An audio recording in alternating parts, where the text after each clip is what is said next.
What's going on, everybody? It's Geoff Grammer with the Albuquerque Journal. This is ABQJournal Sports Live. I'm joined by colleague Sean Reider. Sean, how you doing? Hi, Geoff. We haven't done one of these in the same room in quite some time. There's legal reasons for that. Hopefully we don't get in trouble for doing this one in the same room, but we are both located in the Albuquerque Journal offices. In the conference room. This is the very nice room. Long wooden conference table. That is true. We have our laptops on right now. There's accuracy. Geoff's wearing a Hawaiian shirt today too. That's right. Very festive. Very That's colorful. Right. Walked in. Sean said, "Like your shirt." I said, "Okay, head out." All right. Conference room it is. A lot of stuff going on in sports, and a lot of stuff, yeah. Really specific to UNM and Mountain West sports. So let's give a quick rundown. The main point of today's show, I will tell you, is that we do have a special guest. We do. We also have our first comment. Richie, what's up, man? Richie, what's going on? I'm guessing if I had one guess as to where Richie is, it is work. So Richie, if you are at work, thank you for joining us at work. If you are off today, what's wrong? You're always working, man. All right. So the quick rundown is this. We have a special guest today, Ryan McNamee, Chief of Staff for the New Mexico Lobos football team. He joined the program earlier this year, and we're going to talk to him a little bit about his role, what he does with UNM, and we will be opening it up for questions that you guys have for him. So if you have any questions for him, feel free to send them now or whenever. He's coming on at 2 p.m. Such as, what is a chief of staff for a college football team? All right, so the other big news right now, and we will get to some football news from Sean here. The big news in Mountain West and Pac-12 two-year saga is this: the settlement has been reached formally, officially. Joint settlement statement released today by both conferences, and all their attorneys signed off on it, which I imagine included a good 50 people. And I can't even begin to think of how long it took to release this one paragraph statement that they released. But how many dollars per word in that statement? Yeah, a lot. And they're moving on. Do we know the details? Of course not. Why would we? But I'm sure they will start to trickle out. I will say the one thing on this from day one is the Pac-12 side of things. The people that were leaving and trying to sow seeds of just sort of discontent and no trust and just sort of trying to create the chaos and all that have been from one side. That doesn't mean that wouldn't have been the same had other schools like UNM been involved in the defecting group. But the defecting group in the Pac-12 side has had far more leaks throughout this process than the Mountain West side. I am guessing the Wilner and Gonzanos of the world will get their same sources from the San Diego State, Boise State, Fresno State contingency of schools, Washington State, Oregon State. Those schools on the Pac-12 side that have consistently given information to the same people throughout this, I imagine will be doing so again and releasing the money figures. If I get any of the figures, I will certainly report them, as will Sean, but I am not anticipating any of this money, more information about the money to really be released before we start seeing some budget documents. Now, some budget documents, I do have requests in with Ryan Berryman, UNM's athletic director, and hopefully we'll be getting some of those soon. And we can start to make some decisions based on last year's distribution. And this year's distribution is now this much. We can start figuring out at least a little bit what the schools were getting.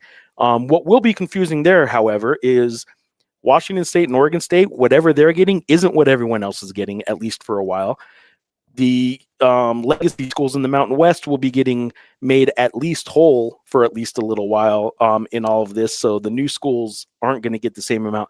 So it isn't going to be as easy as the first round of tweets that you're all going to see are going to imply. So the first tweet that comes out that says Washington State's Board of Regents says their budget, they approved a budget that says they're getting $11 million. So that's the Pac-12 payout is $11 million. That's not true. That is not true. It's not true. It's not true. Trust me, that is not true. The numbers aren't as easy as what one school is getting compared to another, and all schools report these a little differently as well. So there we go. As far as who won or lost, which is the first question here, being asked, do we have a sense of who lost the negotiations? Do we have an idea of who might have given up more ground, if anyone? Here's the one really oversimplified way to look at this. The schools that left are paying money that they wouldn't have had to pay if they stayed. The schools that are still in the Mountain West are getting money that they wouldn't have had otherwise. Now, long term, the notion is the Pac-12 is going to have a better deal from this point forward, and they're better off. That's what their belief is. And the Mountain West is a little weaker, a little lesser from this point forward. But as of today, schools like UNM, schools like Wyoming, schools like all the schools that stayed in the Mountain West are getting money they did not have as part of their distribution package or that they earned themselves otherwise. They are getting money from the schools that left. That is an undeniable truth to all of this. Is it costs the schools that left money to leave, and the schools that were left behind are getting money out of it. So in that regard, getting money that you weren't planning on budgeting, 2-3 years ago anyway, in that regard, the Mountain West won, whatever the dollar amount is. I don't think either side really won significantly. The Pac-12 certainly isn't what they thought it was going to be. There's that reality. It is not what they thought it was going to be, but it is probably better than the Mountain West. I don't think I'm speaking crazy talk there. I think everybody would agree the Pac-12 is probably a little bit better overall conference at this point, but not significantly, frankly. I don't know that the best of the Pac-12 certainly is better than the best of the Mountain West in football right now. It's going to be a better basketball league, that's for sure. But look, from the money standpoint, I don't think either side necessarily won or lost. And then it comes down to how much money that UNM wasn't expecting that they now have for at least the next year or two that they weren't going to have otherwise. How much does that help UNM? And do they win in what's going to be a 5-year window before the next round of negotiations? 2030 is kind of when that big next shoe drops. I don't know, but UNM's going to have some money. The legacy schools are going to have some money that they didn't have otherwise. So maybe they won, but they didn't get a ton of it. Pac-12 is going to have to pay some money, and not all of them had a whole lot of money to begin with, but they're going to start getting a little bit more money from media rights. So long term, we'll see. We'll see how long it takes them all to kind of even out. What are your thoughts on who won and lost, Sean? I don't know if I have any true thoughts. I do want to ask you, did the timing of this surprise you at all? No. So earlier this summer, they did say early August, the settlement was going to be announced. Mm-hmm. They met that. I mean, this is obviously early August. So no, I'm not entirely surprised. I was more surprised that it wasn't settled by the July 1st date. Yeah. Once July 1st came and went and we still didn't know and all that, I was surprised then, but the fact that back then they said it was going to be about another 6 weeks and we'll know in early August. From that standpoint, I did expect this week probably something to happen. Yeah, I would be a better show host if I just took everything you just said and decided to go against it and try to contrast it. But I agree. I think basketball, yes, I think they're going to be better in. Football, if you look at the top three, I think Boise is still the best out of all of them at the moment. And in the group of five, what do you want out of your conference? Do you want one powerhouse that might get into the CFP? Exactly. Or do you want a good 6-7 league? deep? Yeah. Which I don't think the Mountain West is a true 6-7 deep at this point. Yeah. By any stretch of the imagination, but they're good 3 deep. I mean, I would say that. Who is the best? New Mexico, UNLV, Hawaii. If you were ranking the Pac-12 and Mountain West, 1 through 15, what is it total? Their 8 in the Mountain West is 10. Is that right? 10 in football. Yeah. So for the Mountain West. If you're ranking 1 through 18, the two conferences right now, I mean, I actually think the Mountain West is going to have more teams in the top half of that. Because that's a good exercise. I don't know if I would say that. You don't think they'd have 5 of the top 9? 5 of the top 9. If it's an 18-team league? New Mexico would be in there. UNLV would be in there. Hawaii would be in there. North Dakota State would have a case to be in there. So you're up to 4. And possibly then the question Air Force, but then look, then you're talking Air Force. I don't know. Boise State, San Diego State, Fresno State, maybe Wazoo, although I'm not sure I'm super in on Wazoo this year. So there's not a definite 5. But there's not a definite 5 for either conference, right? Yeah. And if 5 is the cutoff, if you're in 18 teams that you're splitting up in 9's the halfway point, the top half split would be 5 and 4. I think the Mountain West is just as good as the Pac-12 in football this year. Now, at the top, everybody would probably still vote Boise State number 1, right? Yes. That's what you want, is to be the top team in the group of 5, yes. Group of 6. So you can spin this however you want. That's what will happen. Thrifty Gaming, how you doing? Hey, Thrifty, what's up, man? So Thrifty's becoming quite a loyal listener. Quite the regular. Appreciate you, Thrifty. Quite the regular. So there's that news that came out today. Before we get our guest on here in a little bit for UNM football, Sean, why don't you run down some of the news of the day for football? We have a lot of football headlines. When does football start? Football starts tomorrow, 9 a.m., the first of 13 practices that are open to the public. There will be a week of practice, I'm pretty sure, after. I think it's the weekend of like the 22nd. And that's when, right around when the last practices on the schedule that we have been provided will be available. I think they're going to be closing those. So those practices are all open to the public. So this is thank you, Thrifty. We tried too. So yes, we're getting, we are one day out from the absolute thick of it and pretty much the official go, but a lot of headlines today. Jackson Eck, linebacker. He is on the Bronco Nagurski watch list, preseason watch list, very prestigious award. Brian Booker, also on the preseason Outland Trophy watch list. Denton Walter, who is an incredibly productive, like staggeringly productive. Staggeringly. Pretty unbelievable, actually. 197 total tackles last season. Is that a lot? It's not a little. Las Cruces linebacker committed to UNM. He has not announced it, but I did have somebody confirm that for me today. I'll be writing about that a little bit later. And then everything going on, I'm sure we're going to get some more questions about this with what happened on Friday out of the U.S. District Court of Colorado. Judge Charlotte Sweeney granting all class of 2022 athletes who played 4 years and their eligibility seemingly expired this spring. They have been granted a preliminary injunction to play a fifth year. Of course, that has been a big topic. What are you pulling up right now? Just a question related to that, because this is a non-football question, yes, but it relates to this. Clarification on the order. Right. So the clarification did not open up a new portal window, technically. Yes. The idea that everybody, just all these fifth-year players now are eligible and they can now transfer is not what this ruling opened up. Yes. So to answer your question, Thrifty Gaming, is Dent stuck at UCLA after yesterday's new ruling? Dent is in the same place he was a week or two ago when he was filing a lawsuit to gain eligibility and effectively be able to transfer. That is what that Ohio ruling was from earlier in the summer when Phil Borovichinen, former Lobo, and some players there all got kind of won their case initially, right? They can go wherever they want now.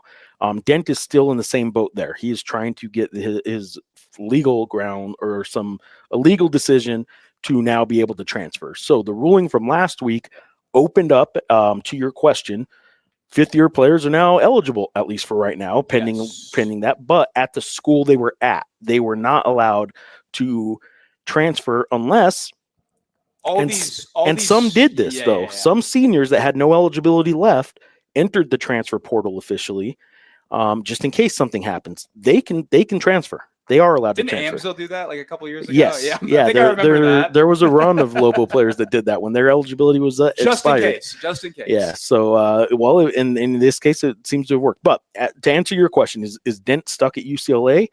Yes and no. I mean, technically, the NCAA would say he's not allowed to play at all.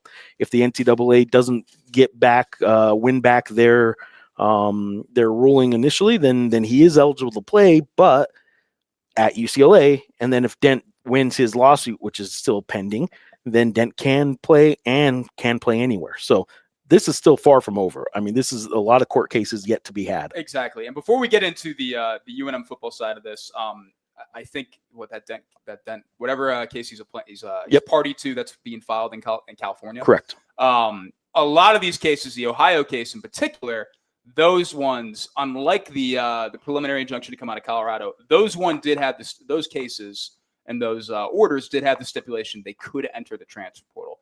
That, to be clear, is not what the ruling out of Colorado provided. However, that ruling, which is that order, I should say, which is part of Wisney versus NCAA, the plaintiffs have filed a motion today that would prevent the NCAA from enforcing their ghost transfer rules and penalties, which is an interesting wrinkle in the sense that ghost transfers, what they were, the best example of is who was the Tulane quarterback last year? Jake Retzlaff. Jake Retzlaff had to leave BYU, and then he didn't enter the transfer portal. He ended up just unenrolling from BYU, and then enrolling at Tulane, and then playing at Tulane, of course, had a very successful season. They went to the college football playoff. Earlier this year, the NCAA came out hard and said, they're going to call a guy like Retzlaff, who does that, a ghost transfer. If you bring a ghost transfer onto your team or your program, you could be subject to a lot of penalties. The most notable being, though, that your head coach would be suspended for 6 games. It's pretty dramatically, very hefty penalty. If this motion is successful, then that opens the door for, well, okay, then Donovan Dent maybe can't, or whoever that's eligible for this, maybe they can't enter the transfer portal, but they can just unenroll or not even unenroll, frankly, because I don't even know if Donovan Dent's still enrolled at UCLA. He is not. Could just go enroll somewhere else and play, and that would be that. So, as Grammer said, there's a lot that needs to be done. The UNM side of this that I will say, Brett Carhu, I'm sure if you were watching the show, you saw his tweet yesterday. He was driving back to Albuquerque. He was set to get in at 7:06 p.m. last night without taking any breaks. I'm sure he probably took a break. So probably a little bit closer to 8 p.m. What makes Carhu? I'm glad you're on top of the exact ETA and everything. Yeah, I know it was part of the picture. Lachona playing. Yeah, Lachona. Shout out that. What makes Carhu different, though, is that he has his own current litigation on the side, outside of this preliminary injunction. A little side gig, little side piece, little side lawsuit. That was filed July 14th in the Second Judicial District Court of New Mexico. I'm pretty sure. Yes, I might be getting that wrong. No, second. Yeah, that's this one. That's second. That's here. They're not going to. I spoke with his lawyer yesterday about this. After what happened on Friday, the plan originally, as when I talked to him last week, was, hey, we're going to want an emergency motion.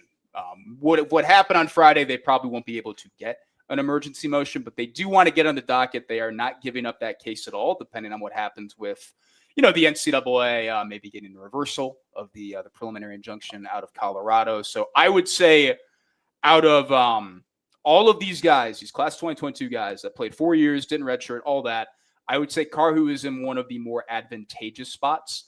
I got it wrong on Friday, too, when I was going through the roster.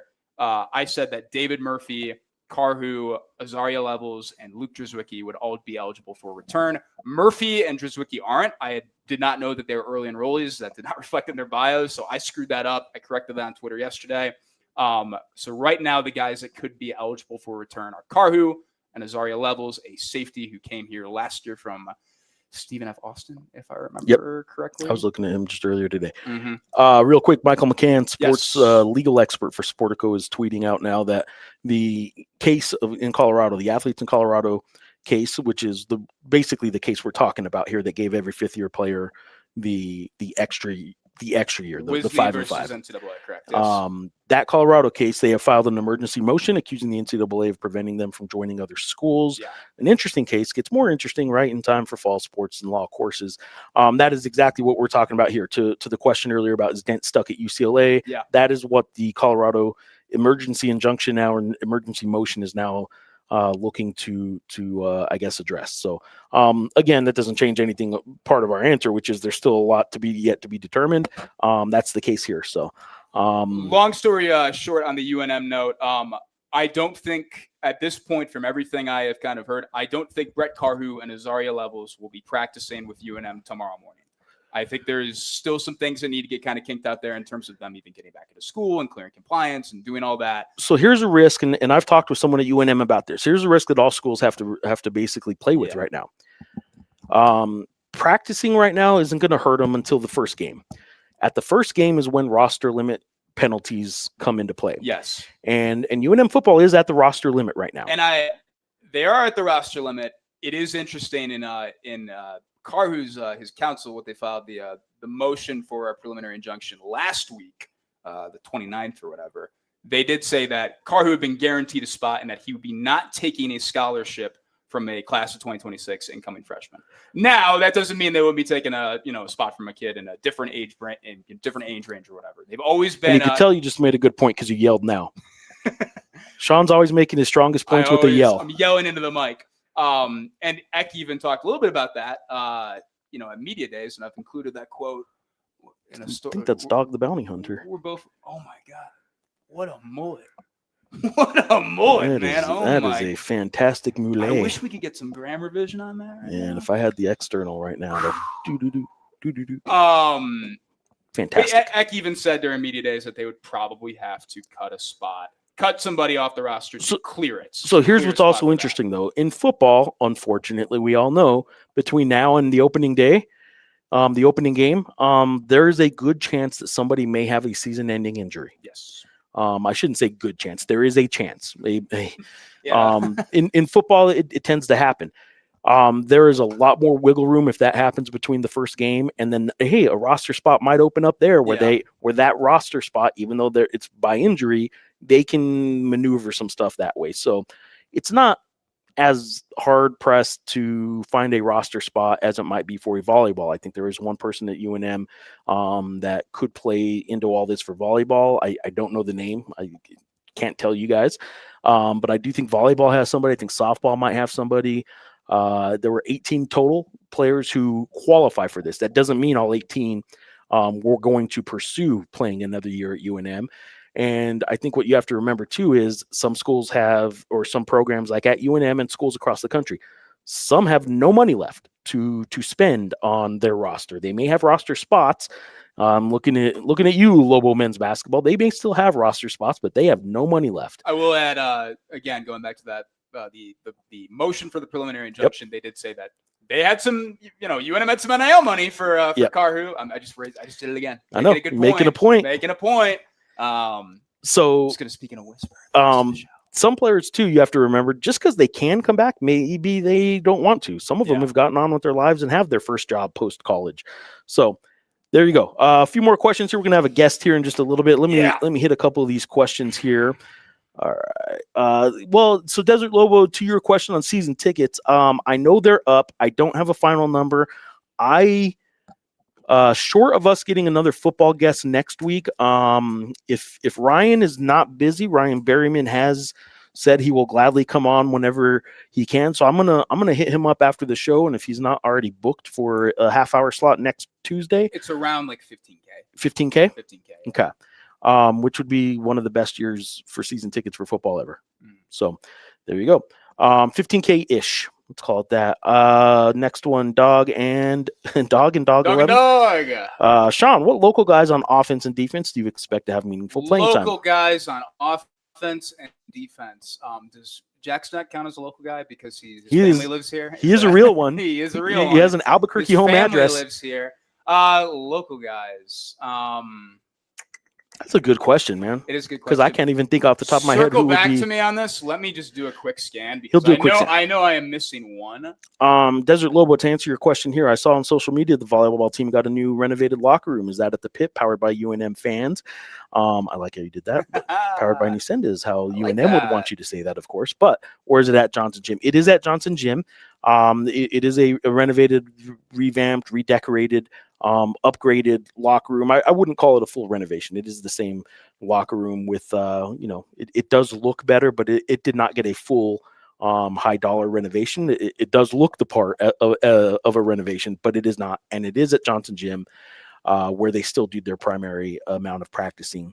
So that is still going to be interesting. The whole volleyball move into the Pit thing, it is something the ADs wanted to have happen.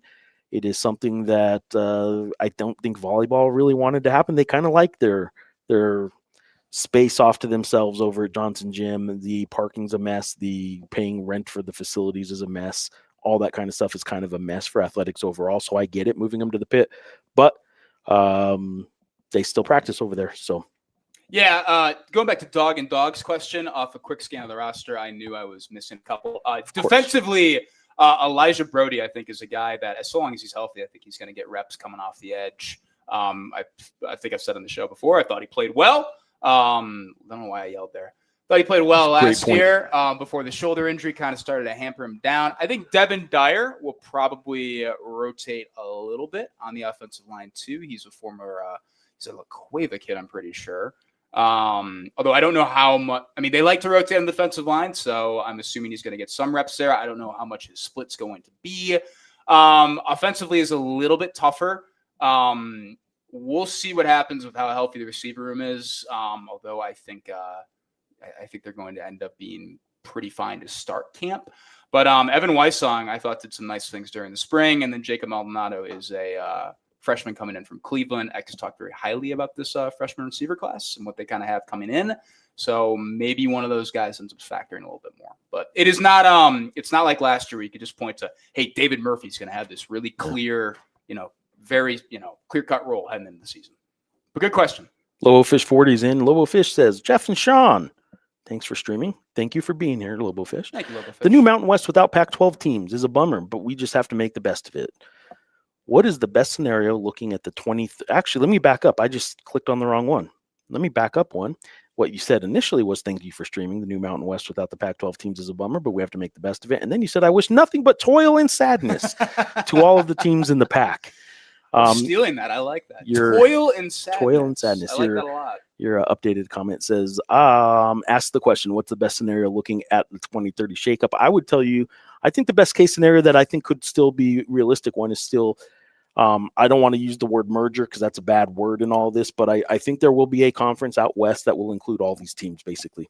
I don't know what it's going to be called. We could have just done it at the start. Could have done it from the start, but my guess is that's what's going to end up happening. But best case scenario, I suppose the best case scenario is the Mountain West sends a team to the CFP the next 5 years straight and somehow positions itself into the power conference out west that the Pac-12 assumes it will take over.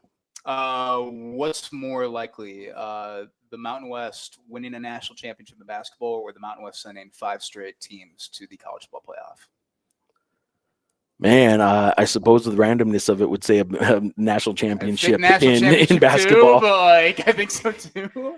If only because a single elimination tournament, New Mexico keeps getting better and UNLV kind of gets their act together and starts recruiting well, but it is so hard to get that group of 6 spot into the CFP and to make it one conference do it 4 or 5 years in a row. Well, and there was 2 in last year, and that was because it was a fantastic that is a mullet. Crazy mullet, man.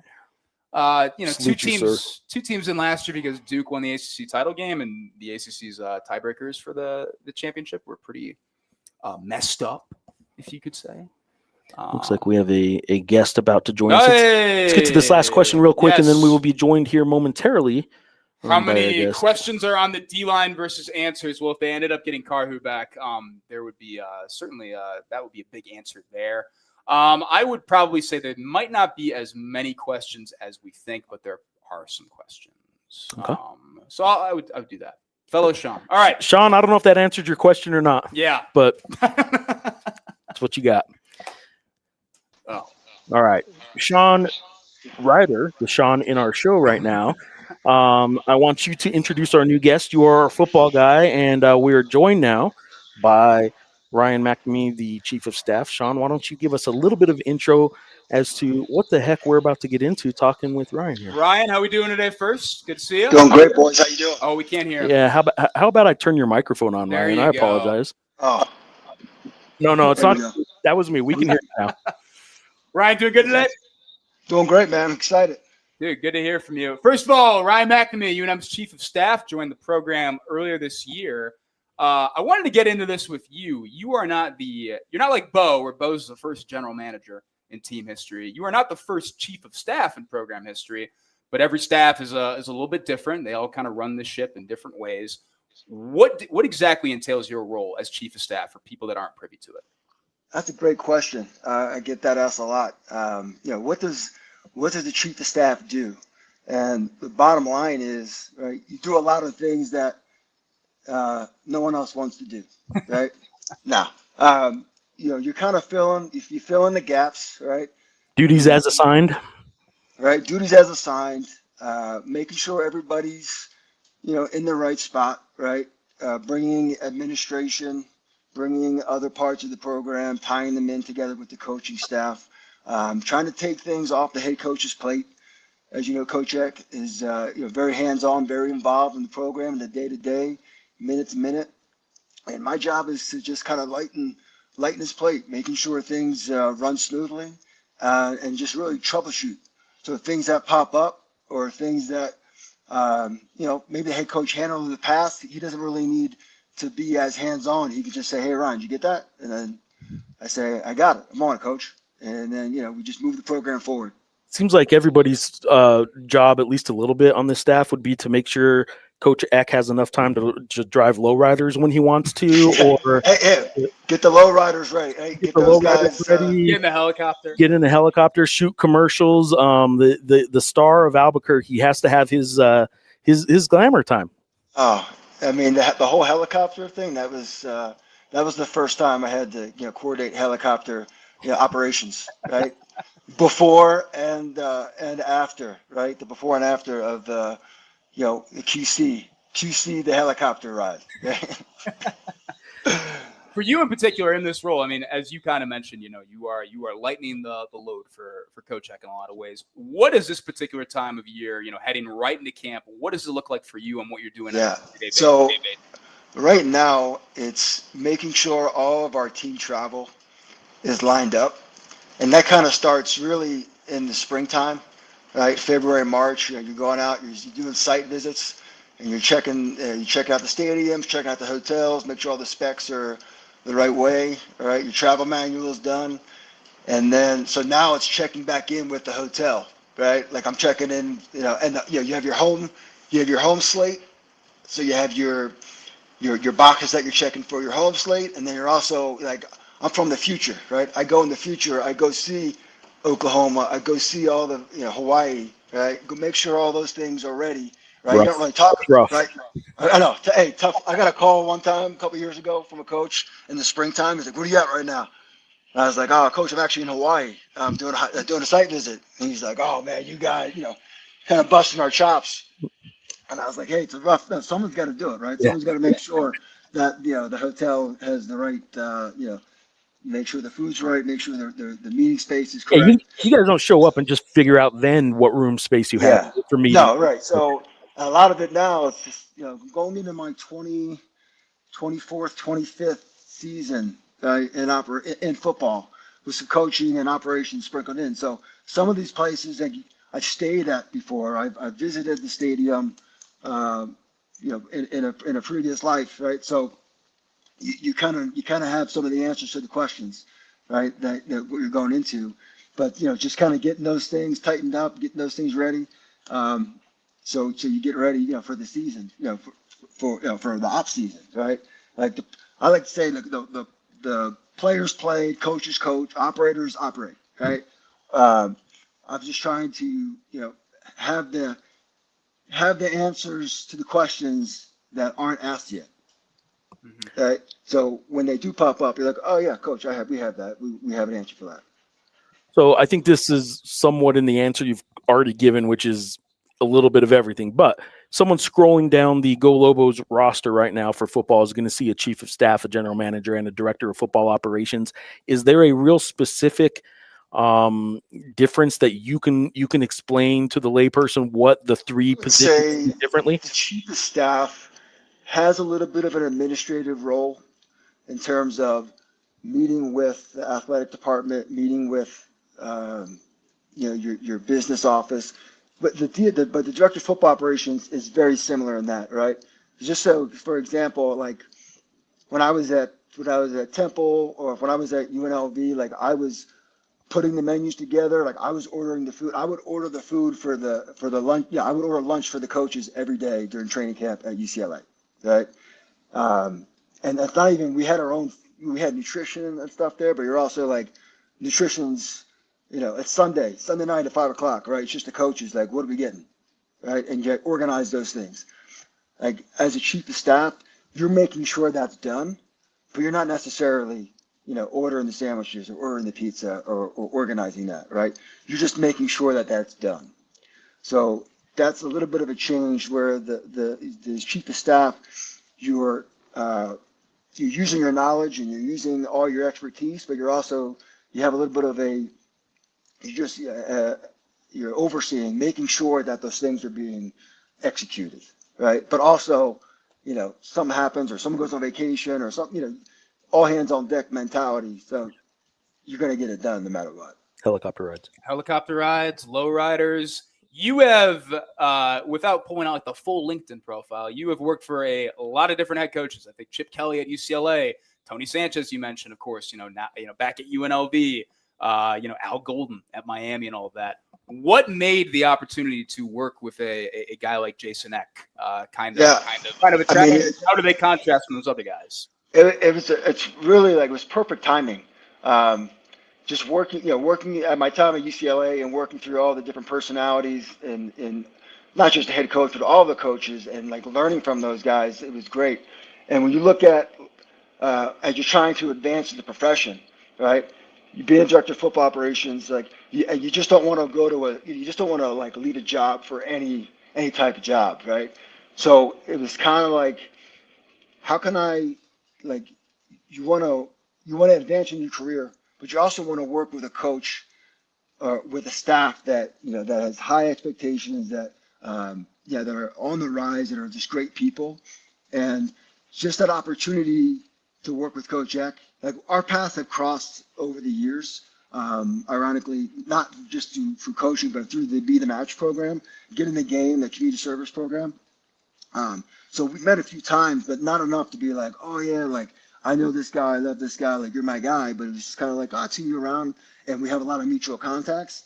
And when the whole situation came about, it was just very natural. It was very like, just kind of go with the flow. Like, oh, your name got to me on a Monday, I'm calling you Wednesday, I'm offering you on Friday, and you're here the next Monday, right? And that's how, that's kind of how it works in this business. Not all the time, but sometimes you're at the mercy of the administration. You have to wait. Sometimes it's like when a coach knows, right? And he checks your background, right? And they call everybody, and you don't even know that they're calling those people, but you have those relationships, and you get the answers. So you get to the bottom line quickly, and then it just kind of, it worked out that way. So and how coach is different. He's just very he lets you do your job, right? And he's very approachable, and we talk often, which sometimes you're in the line, right? And you're taking orders from your chief of staff, or you're taking orders from other coaches, and you just kind of,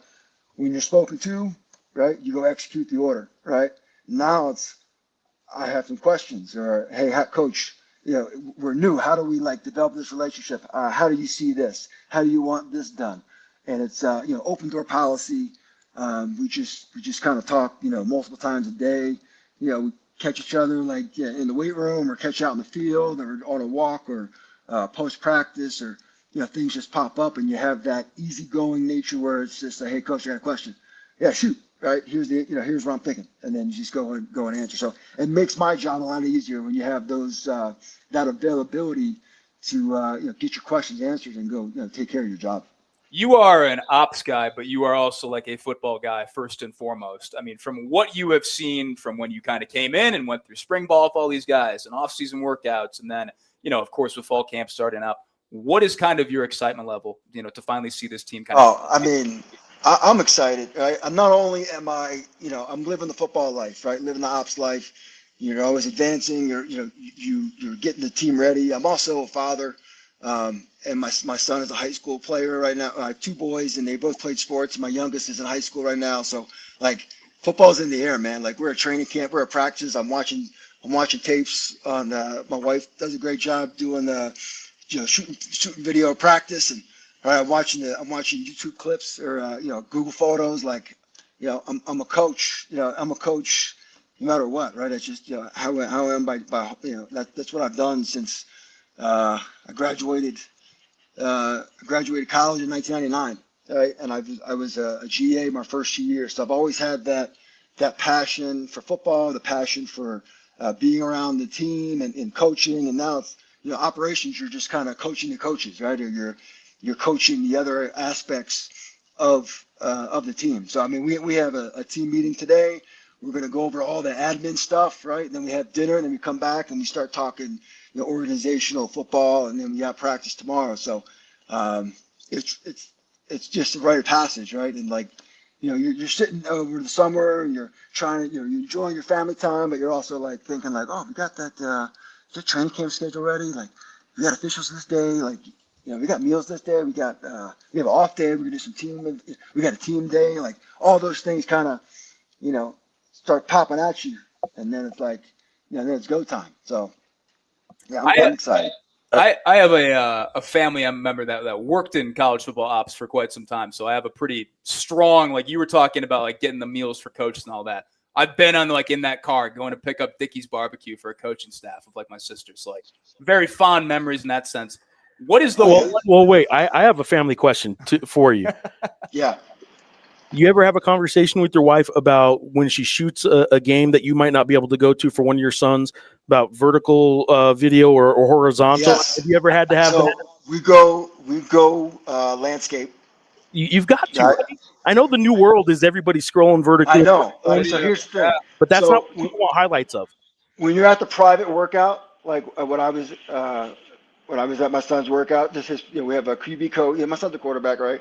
I'm plugging this guy right now. He's a guy on the rise, right? So you're at this camp, so you get your phone out and you're doing the zoom, right? You're getting in the angle, get the ball, right? But then when you're in the stands, you go this way and you got to get the full play. You got to get the ball. Sometimes you move it just a little bit and it's like, hey, I couldn't see the finish, right? I saw him throw, but I couldn't see the finish of the arm, right? Or the ball went out of the end zone, or did he get his foot in, yep. Right? You got to get a parent. And I make the mistake.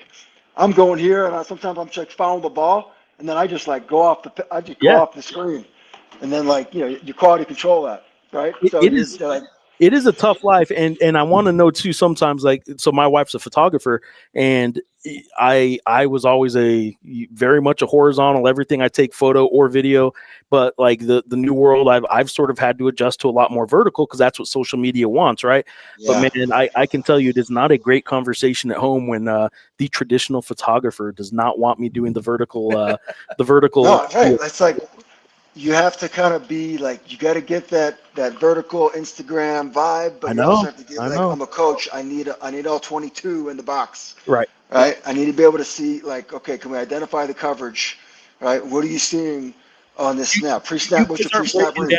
You guys aren't breaking down film in the coach's office the next day on a whole bunch of vertical iPhone video. Yeah. No. I mean, we'll say. But the funny thing is, we're we'll take whatever we can get. Right. So.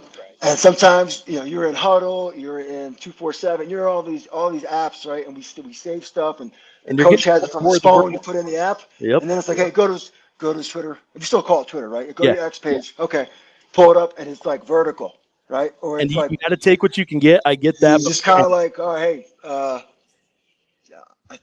think I can see it. I think I'm getting. If you're really trying to be helpful, anybody watching though, if you're really trying to be helpful on the kids' highlight tapes, send coaches horizontal. There you go. That's that, and just to the video coordinators out there, just hire somebody that can do quality video. I mean, it is night and day when you're watching a prospect, and it's from 1985, and you can't even. You're like, what am I looking at, right? And then it's the new age. They have the drones, right? The high schools have the drone footage. Now you're 30,000 feet, Who's that? Is that guy? I can't tell, right? But all right, just see ants on the screen moving. I always break stuff down to the hardest hitting stuff, and want to know if you're holding your phone horizontally or vertically. Yeah. These are key questions. No, as I was kind of get into it, I have a big soft spot for the ops life. What is the one thing about the ops life that the average, the layperson, does not kind of understand? You always feel you kind of have to explain a little bit. For me, it's always you're always thinking around the bed, right? Thinking 2 steps ahead, right? And sometimes it's people have, hey, the coaches are off, or you have time, you have time to yourself. But that's the time that you really need to dig in and be ahead of the curve. Hey, our bye week is in 6 weeks from the season. Don't wait for a week before the bye week to have everything planned out, right? So you're always thinking 2 steps ahead, 3 steps ahead, and thinking for the future. And so to the layperson, sometimes you're it's also you can't see the future, you can't predict the future, but you have to really kind of think what would happen, right? Be ready for any of those types of scenarios that pop up. So just, and the one thing is like not being afraid to not have the answer, right? But having enough sense to say like, I need to know that, right? Know your strengths, know your weaknesses, but know like anticipate. It's the anticipation, right? Anticipate something going wrong, right? And having a plan to to execute once that strategy, once that thing goes like, hey, the plane's gone, right? Where's the plane? Ah, shoot, I don't know. I got to figure it out, right? And I say that, in the one season, long story short, I'm looking for the plane. We had like two flights. Like we flew in one spot and then we bused to the stadium, and the plane got moved. The airline had to take it for another team, and they didn't tell me, thinking that I wouldn't see it. But I was on an app that I was like tracking it. So you track the tail numbers. So then I called my guy. I'm like, hey, where's the plane at? Oh, I'm not sure. So then he's like, oh yeah, we had to like someone else had to borrow it. Your plane's coming. Well, we had a game that night, and the plane didn't show up until after the game, like 3 hours after the game. So now you can't tell the coach during the game what's going on, but you're on your phone refreshing, right? And then the game's over, and now you got to tell your head coach before he goes to media, hey, don't be in a rush. We got time, right? And you tell what happened, and then you got to tell the athletic director and the rest of the team, and you have to like have a plan. So Always that's ops life. That's ops life, right? Or the plane's delayed. Hey, the president's coming on the plane. Okay, hey, where's the plane? Oh, plane's not here. They didn't de-ice it. It's coming later. And you're like, all right, we're just gonna wait here, right? And you get on the plane late. You go to the hotel. You just gotta grab a snack, go to bed, wake up, and go play, right? So those types of things. It's not on the manual, right? You have manuals, but then there's also like it's not on the manual.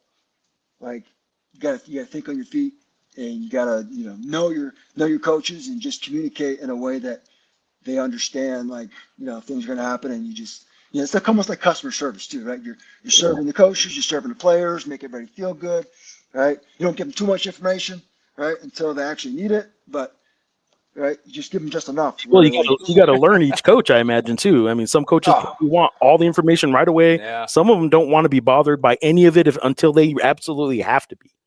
That's you nailed that one, right? Yeah. I mean, I went even like so. Go back to my college coach, right? Piercing blue eyes. He's retired now, but he was very business oriented. So like, and I'm a music guy, right? I was a DJ, for some of my teams, and like the energy and all that. Well, we were like, no music at practice, right? So I mean, through college, like we didn't have. Now I'm sure it's changed now, like personalities changed, but I went through that like it was very like stoic, very like for business, right? And then you start working with each coach, and some coaches are have adapted and like the music, like the energy. Some guys are like, just keep it low key, or keep it only at certain times, and then like trying to figure out what everybody likes, everybody wants, like what's going to get the juices flowing, right? Be the juice guy, right? So like all like each coach is a little different. I mean, but to their credit, they've all like I've learned a lot from those coaches, and I've also I've incorporated that into my into my own coaching style. So it's I'm blessed. I'm lucky to be around those people to learn from those coaches and then apply it to the daily life, not only to my team here but also to my family and friends and all that. So it's just like you just kind of live as live and learn as you go through. I think we are right at our time limit. Do we have any questions in the chat for Ryan? We got some questions about the team and some offensive line and some position stuff, but I don't think I'm going to hit you with that before camp starts. Unless you want to tell us who's going to be the Too Deep ready to release for us? Yeah, Too Deep. So just going through my notes right here. No, I was talking to Coach Spence today, and that's what our coaches like. We're always like we're in a room together. We're always talking, right? We're always going through things, and people text me all over, like they're all excited, like, hey, you're in New Mexico, can't wait to follow you guys. Like, what's it like? And I always say, time will tell. Yep. Right? I say time will tell. Like everybody, there's such a buzz about our program right now, and it's all rightfully earned, but it really doesn't mean anything, right? All it is it's getting us ready. It's getting the hope, getting everybody hyped up, and we're all hyped up, right? We're all human beings, right? And this is what we're trained to do. This is what we love. Right? This is our lives. But it's also like, none of that stuff really matters, right? And you talk about it and you understand it, like, and that's the challenge. Like, you read all those things, you see all those things, and you pay attention to it a little bit. You see it, you acknowledge it, but it's also like, that's not really going to impact my day to day, right? And all it really means is, hey, time will tell, right? Will these guys play to their potential? Will these guys execute? Will we make it to this far or that far? It's like, time will tell, right? And it sounds like it's not a sexy answer, right? But it's the reality of it, and it's we're living. Right now, and once we get in these meetings, it's like we're hour by hour, we're day by day, right? We don't know what the future's going to hold, but we do know we can control our attitude, our effort, and we're making sure our bodies are right, and we're making sure we go out and execute and do our jobs, every day. And make sure the plane's there. And make sure the plane's there. Ideally, yes. Ryan, thank you so much for coming on today, man. Always a pleasure talking with you. I will see you bright and early tomorrow morning, man. Yeah, see you tomorrow morning, 9 a.m. All right. Appreciate you, Ryan. All right, guys. Appreciate you guys. Take care. All right. That was Ryan McNamee, Chief of Staff for UNM Football. Ryan's a good dude to talk to, man. Always enjoy talking with him. Got a quick one just popped in Also here. a diehard Flyers fan. I wanted to get something in on that. He's a Philly guy, but the Flyers, that is still very much his team. Wes Henderson is in saying Rocky was a guy that was never bothered before the game. Do not bug him with anything before the game. So, and he adds, never forget when the Lobos had to get a full police and snowplow escort down a closed I-80 just to make it from Cheyenne to Laramie for kickoff back in 2009. Be ready for everything. That is a treacherous drive at certain points of the year. Cheyenne to Laramie. Matthew Narvaez is saying everyone in the newsroom looked into the meeting after that sign off, and I think that's because Sean probably made a really good point. We're in a big glass box, and a lot of people can look at us. And Sean was making one of his I have a really good point to make, so he yells a lot of times. Sean doesn't have I don't have a voice for TV, for radio, for the inside in general. I don't know what it is, but I don't think it's a voice for TV. All right, let me jump in. Rich Green has Rich has he posted on X and YouTube. Rich is saying, "Hey guys, just joining the party. Imagine you guys have spoken about the Mountain West WAC 12 agreement. Could you recap any details for us latecomers before you sign off? The details are this: the details have not yet been released. I don't know that we will really have a whole lot of the details really until we start seeing some school budget posts with what the Mountain West distributions are. The schools have all agreed and the lawyers have all agreed not to release details. There are a lot of public institutions involved, obviously, so they can't withhold everything ultimately. So easy answer is there aren't a whole lot of details known just yet, but they will be coming out. A lot of budget documents will probably start revealing some of the figures from the settlement that came out today officially. Justin is in saying, thank you guys, Geoff and Sean, for the show. Justin, Appreciate you for being watching. Here. Thank you for being here, Aztec 2 Tacoma. Tell me about the offensive line. Yeah, I wrote a little bit and about a quick it. follow-up to that, especially the left tackle position. Sean, take it away. So what we kind of learned from media days, and it's not all that different from what we kind of knew in the spring. 4 returning starters, and Caden Robnett at center, Jay Martassi at right guard, Tyler Lawrence at right tackle, and then Malik Alian, who played left tackle, which is very much out of position. He even admitted that at media days. He's moving back into left guard. So really that left tackle spot is what is still up for grabs at this point. I don't want to say at the same time, I don't want to say that that those 4 guys are going to be locked in for the entirety of the season. There might be an injury, or there were last year, Richard Pierce was playing and then he had to, go home and deal with a family emergency. And never ended up making it back. Israel McWiza, he ended up getting moved out of the starting rotation because they UNM liked what they were getting from other guys at that point. So at this time, though, at the start of for kickoff, I have a hard time seeing those 4 guys I just mentioned not being part of the starting lineup. But left tackle is going to be a competition between Cole Millward, a Weber State transfer that has played the position. He's played tackle before. Very athletic from everything I've heard. Apparently his testing numbers are kind of insane. And then Elvin Harris, who is a guy that came in under Bronco, and I believe Elvin is a former Campbell transfer. But at the same time, though, Eck has said, hey, it might be a situation where we move Lawrence to left tackle and have those two guys battle it out at right tackle. So basically for those two tackle spots, it's effectively all, those three guys, Lawrence, who played a good deal last year, of course, started a bunch of games, Millward, and then and Harris all kind of battling it out. Alian, he said in media day is very confident, and Malik is known for his confidence. You talked to him once, you kind of get that vibe. He did say that they feel that they're going to be better than they were last year because they just have more of those reps together. Everybody has a full offseason to kind of work together and figure things out. They feel like there's a real bond there, but no question. I mean, I don't know if the offensive line is the question facing this team in a lot of respects, but they're going to need them to protect better than they did last year, regardless of who's playing quarterback.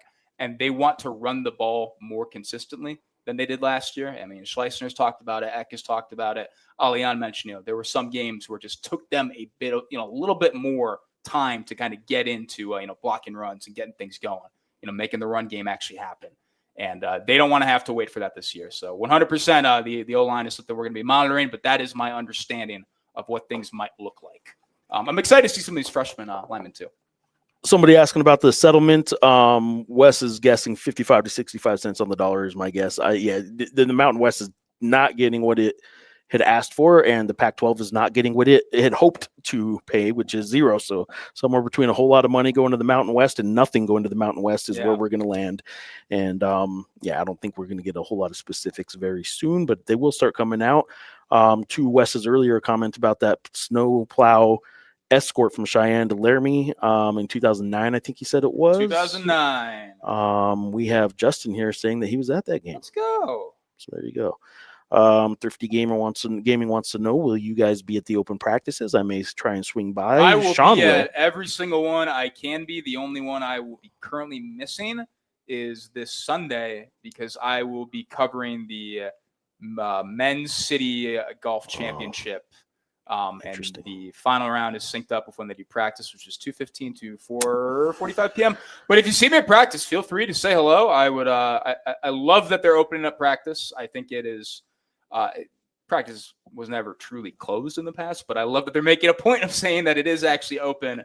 So please say hello if you have any criticisms or kind words. I would be more than happy to chat. Wes has a comment about open practices. What's he got to say? Lobo fan, please don't be Stallion at the open practices. I should also add that UNM is asking fans to not take video of anything there.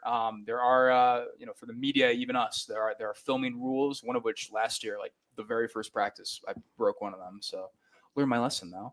If practice is in the stands, UNM is in the stadium. UNM is asking fans to sit in the stands, but they should be on the grass for the first couple days. But if you do violate that, make sure it's horizontal and not vertical. I loved Ryan, like the camera movement. I was a big fan of that. So, I also want to point out, I did not ask our guest. I should have. I very disappointed in myself for not asking a Blueberry question. There was a Blueberry update in I thought you were going to do it. There was a certain point where I looked over you and I was like, it's going to happen. Jeff's got the stupid grin on his face. And then at what point do we stop dogging me for the Blueberry? Because I already ate them. Yeah. It's done. I mean, we can move on to watermelon or something else. Oh. At what point? No. That's done.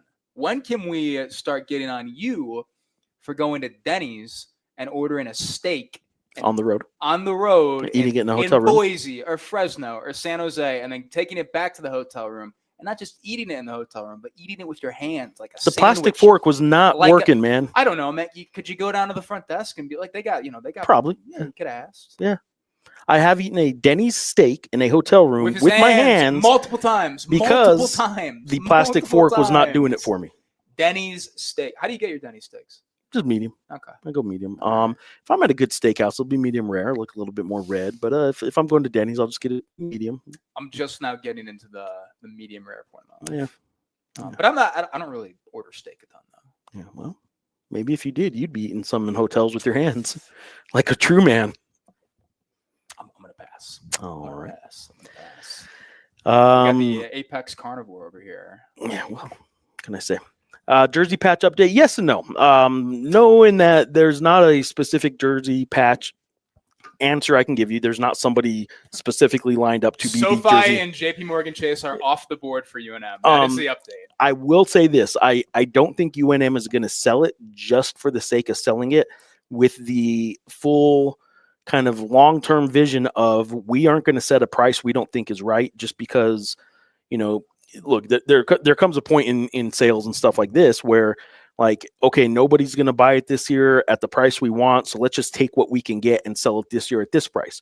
Once they set the bar, they know they're kind of locked into that bar for a while, relative speaking.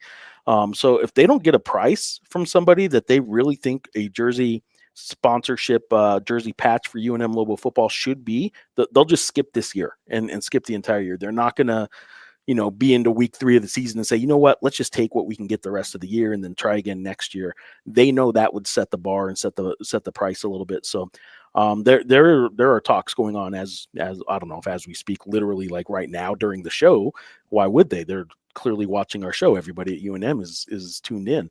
But yeah, there are active talks with some people about some possible jersey patches for this season. It could be as early as game 1. It could also be as early as next season. Shout out, by the way, to Nick Coppola, Las Cruces Sun News beat writer, for texting me a bunch of recommendations of places to eat when I go to Norman. Nice. He is an Oklahoma alum. Yeah, Denny's. Shout out, Nick. No Denny steaks. No Denny steaks. Wow.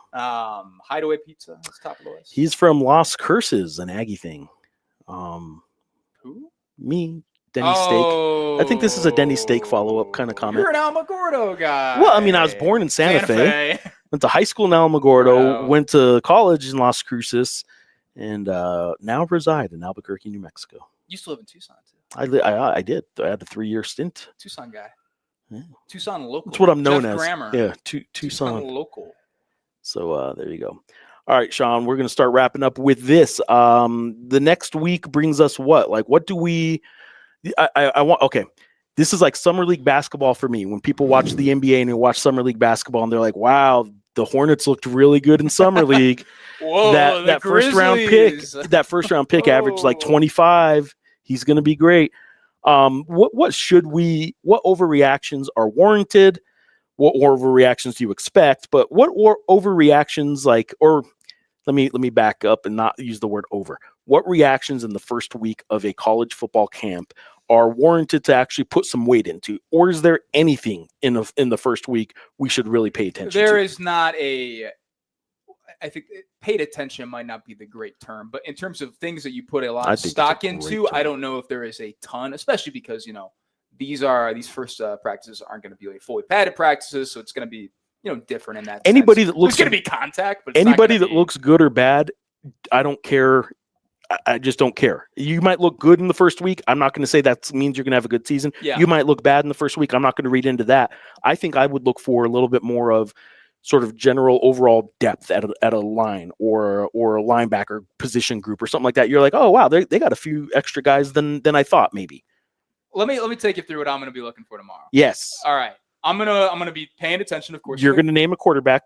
I'm going to be paying attention to the quarterbacks. You're going to name a starter. Yeah, 100% after day one. I'm going to be paying attention to the quarterbacks, and I want to get an actual answer on what does Jack Lane's pitch count look like. X said he's going to be on a pitch count. What does that actually look like in terms of him getting reps?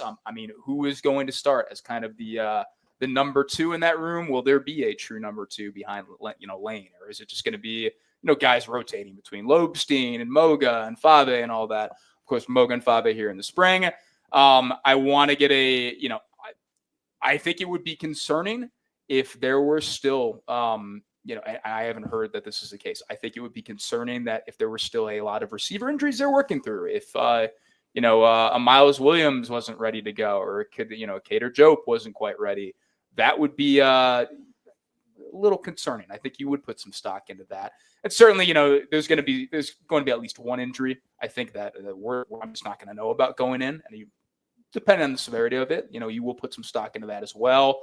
I want to get an update on, Deshaun Buchanan, what his timeline is looking like after a couple weeks since we last talked to Eck about him at Mountain West Media Days. But the way I look at the first week and a half of spring ball, fall camp is just, and spring ball too, frankly, is just going with soft eyes and whatever is kind of catching your attention of, oh, hey, they might be a little bit deeper here. Oh, this guy's making a lot of plays. That's where you kind of go. I will be writing about, the quarterback competition this week. I will be writing about Trey O'Meary, who I haven't talked to yet, and I haven't seen him practice fully since he's, been a Lobo. So there's going to be some key topics there I want to knock out immediately. But there could be a couple players that just pop out to you physically too, like somebody put on 30 pounds that you didn't realize. Yeah, guys that really kind of rocked up, right? Yeah. So that I kind of like me in the off season. I like to bulk up. I like to stay in basketball shape year round. Yes. It feels mean. Literal. It feels mean when I say it. It Literal feels basketball mean. shape. I like catch myself. I was like, oh, I don't like that. You could say literal blueberry shape. Soft eyes. That's Soft eyes. That's kind of the plan. Whatever catches my fancy, and I think is relatively interesting. And I should note too. The crux of the story that I probably write tomorrow will be a lot of the eligibility stuff in regards to Karhu and levels. So we'll see what happens there. Let us know if Donovan Dent, how he looks at practice. If Jay Call's 3 is fallen, and how many dunks Uriah has. SM wants to know, I know UNM basketball can't get Power 4 teams to do home and home, but would playing 2 games away with the Power 4 team benefit their tournament chances? Here's the thing. Yes, if they could play a Power 4 team more regularly, yes. Power 4 teams don't even want to do 2-for-1s. It just doesn't benefit them to play just even the one road game. So a 2-for-1 doesn't really come into play. You don't see a whole lot of those. Frankly, I'm surprised UNM landed one itself with St. Mary's. They have a 2-for-1 with St. Mary's coming here twice. What's interesting about that is in the Patino era, UNM went for a one-off bye game, and then they did it again the next year. So they actually went to St. Mary's twice. Has nothing contractually to do with this current 2-for-1 coming here. So overall, it's going to be a 2 in Albuquerque, 3 in Moraga, California. Moraga. And anyway, Power Conference teams don't even want to do the 2-for-1s because they don't get a benefit out of it. They could buy small level teams anytime for those home games. So would it benefit UNM? Probably, especially if they win it, but you also have to win it. Wes is also saying, see you guys for the first game. Great job as always. Thanks, Appreciate that, Wes. Wes. Of course, he's got the New Mexico flag with the beautiful Zia. Beautiful flag. I looked up state bird rankings. State bird rankings. Where are we at? I like my Roadrunner, man. Number 1. Damn right. Number 1. Damn right. It's a great state bird. It's such a good state bird. I don't talk nearly enough about our state bird. I talk about our state flag a lot.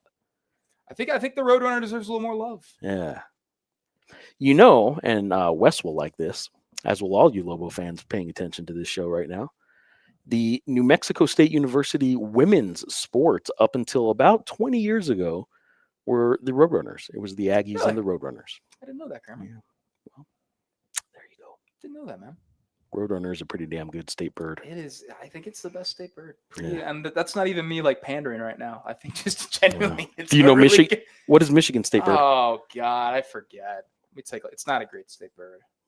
The emu. No. Liberty. The American robin. It's a solid bird. It's not a. It's a mid-tier bird. Wow, your bird rankings. Mid-tier bird. Indiana's state bird. I just got a text. You're right, Sean. The Roadrunner does deserve more love. Damn right. Yeah. Hey, family-friendly show. Darn right. But I do know a couple state birds. It's a freaking great bird. I do know that Indiana's state bird is the Larry.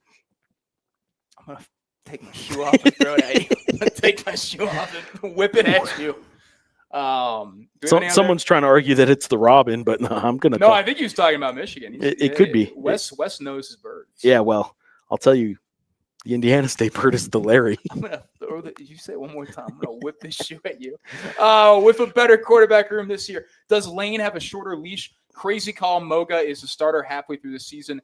Any chance? Wes, it's a little kind of crazy. Like, we literally had basically the exact same question about quarterbacks being on a leash on the last show that we did. I don't know if he has a shorter leash because they still trust him a lot. It's just we're going to see what happens with, I mean, like how, Eck has said that he's thrown fully, but how healthy, like, is he really going through things? And how long does it take for him to get off the pitch count? And how much does it actually factor into it? I do think this is a far different quarterback competition than what they had last year between Lane and Loeb's team, where Lane always kind of had the upper hand. I think Lane has the upper hand right now, but I think Loebstein is going to be even more competitive in this quarterback competition than he was last year by the fact that he played a lot last year, got real reps that he, didn't have before. I think Moga and Fave are guys that they need to be more consistent. They have to show that they can do it. But I think, like, if Moga turns in like a great week of practice and he kind of like shines in the way he did in terms of, running the ball and passing the ball effectively and kind of hitting all the notes there, because there were days in the spring where he looked really, really, really good. And if that happens, then that might tilt the competition a different way. But I would say probably a bit of a somewhat shorter leash, but I don't think it's a tight leash. Yeah, Sean knows this obviously way better than I, but like my sense would be going into this year that Lane's leash has a lot more to do with how healthy he is. Yeah. Whereas last year they kept him going, even though his shoulder might have been a problem more than we realized. Well, this year, if his shoulder's the elbow. I'm sorry, the elbow. And they didn't know that he had a fully torn elbow, torn tendon. This year, I think any sign of elbow or shoulder or arm weakness, maybe they're quicker to sort of go to the next guy. But they trust him so much that even if he's making a few mistakes, I think as long as it's not like because he physically just can't do something, I think they're probably going to trust him to stay on. Well, and I think the thing is that out of all these guys right now, the total form of it, is Lane the most dynamic quarterback on this roster? No. I would say, Moga is probably it. Loebstein is very much. But what gives UNM the best chance of winning games? And right now at least, I think it's Lane, simply in the fact that you mentioned, even if he's making a couple mistakes, Jack Lane will make far less mistakes than the other guys at this point. So good question though. North Cardinal. It's a bright red cardinal, right? Oh wait, no, we're talking about the Michigan State bird. Yeah, I don't know. The American Robin. Red Robin. Yum. Any other questions? Anybody want to get something on the buzzer? All right, guys. ABQJournal.com. We will have a lot of content from football this week. I'm fired up, genuinely, to be back in it. Like, let's go. Yeah, get to work. Let's go, dude. Get to work. Like, let's go, man. I got to go figure out a column for next week. If you haven't, you should go read Geoff's column. Maybe I'll just run that again next week. If you haven't read it, maybe I'll just read the same one. You should read it. It was really, really good, good as stuff. always. It was fun. But I enjoyed this one in particular. You should also read some of our football preview stuff. I'll have some headlines out later today, and there will be some podcasts starting to roll out as early as today, maybe. That's what I've heard. Sean will have some stuff coming out. This is a regular now. Tuesday afternoons. We'll try and stick with the 1:30 too, because I think that's what it's going to be when the coaches show starts, or the weekly coaches coaches conference. You're still stuck in 2005, dude. Whew. So 1:30. Let's try 1:30 on Tuesdays is what we're going to try and lock into, and we're going to stick to about an hour and a half tops. But thank you guys for being here, and bring your questions like always, and we will try and have a guest on a lot of these shows for about half of it and try and hit rapid fire some of your questions for a bunch of the other ones. So there you go. Sean, anything else? No, thank you to everybody for tuning in. We will have a lot of stuff starting tomorrow, particularly about the eligibility stuff that you may or may not have questions about. So looking forward to getting into all that. And, hey, this is a real... I just pointed at my screen as though anybody can see what I'm pointing at. I didn't know what you're pointing at. Yeah, I'm just I have my phone hooked up to my computer. I just got a text message about my column for this coming week that I was hoping to get. Wow. Right as I said on air, I don't yet know what I'm writing this week. I think I now know what I'm writing. One more shout out to UNM Chief of Staff Ryan McNamee for very much popping on today. He was awesome. Can I give a shout out to the wonderful, fantastic Frank Mercogliano? You can give a shout out to Frank. Frank helped set that up, man. It was big. Yes. So shout out Frank. Shout out Frank, the baseball scorer extraordinaire. Till next week, guys. I'm Geoff Grammer. He's Sean Reider, and Wes is off to the beach. Life in Florida, not Tingley Beach. Appreciate that, Wes. Thank you guys for being on. Time for our awkward pause at the end when I hit end stream, and it takes somewhere between 2 and 8 seconds to sign off.